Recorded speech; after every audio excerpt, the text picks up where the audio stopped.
Hello, ও বন্ধু আমি বাসা কেন?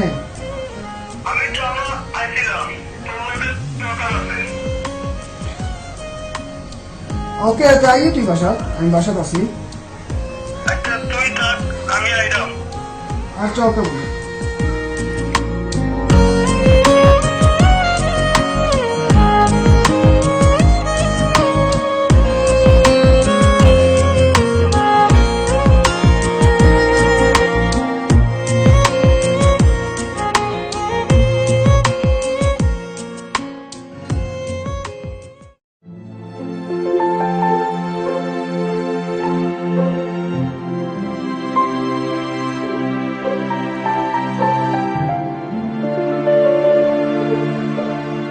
আচ্ছা, যে কথা হইতে আসলাম, আমরা গ্রামের যুব সমাজ নষ্ট হয়ে যায়।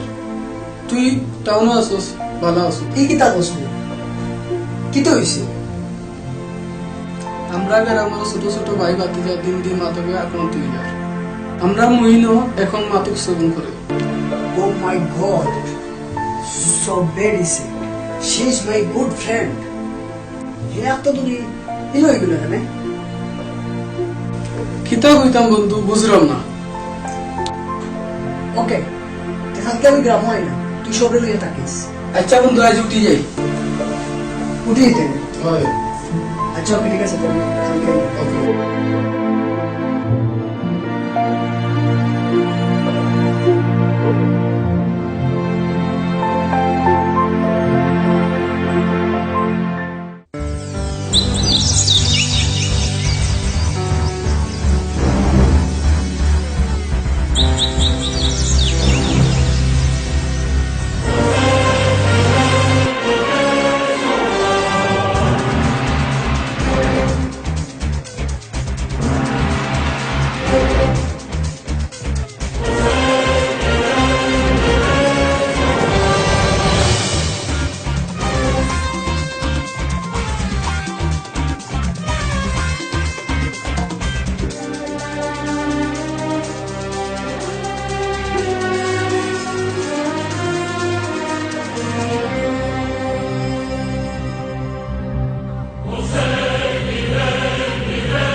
ভালো আছো নি?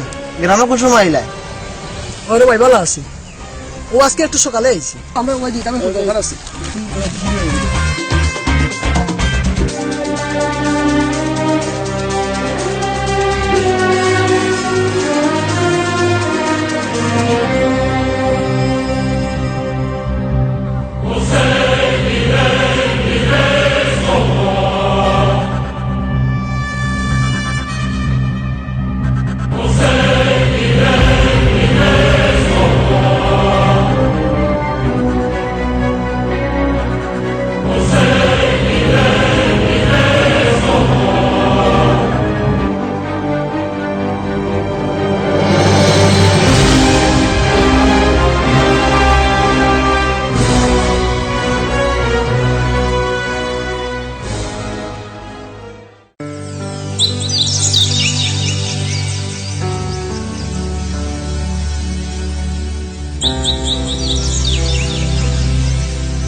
মুহিন, তোর কি তো হয়েছে?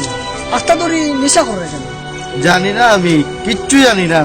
আমি হইরাম ভাই, বাক্কা আগে ফেসবুকে একটা মেয়ের লগে সম্পর্ক করছে, তার লগে অনেকদিন ফেসবুকে চ্যাট করছে, আর তা ধরি তার লগে আর মাত্র না। পরে জানা যায় ওই মেয়েটা অনেকটা ফেমাস, আর এটা উনিয়া হ্যাঁ এই পথ ধরছে। এটা একটা কত হইল, তুই জানোস নি তুই তোর ফ্যামিলি তোর মা বাবার গেছে তুই কতটা আপন। তুই জানোস নি তুই তোর বাবার গেছে 7,000 দন।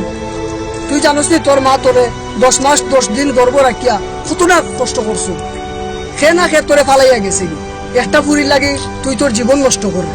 বন্ধু আমি ভালো দিতাম পারবো না। আমি কইরাম তারে শহরে কোনো মেডিকেলে নিয়া ভর্তি করলে, মেডিকেলও ভর্তি করলে আর পুলিশ দিয়ে দৌড়াইয়া দিলে কিতা হইব? হে ভালো হইব এই কোনো গ্যারান্টি আছে? হয়তো বা হে বারোই আবারও নিশা করতে পারে। এর করণীয় কিটা?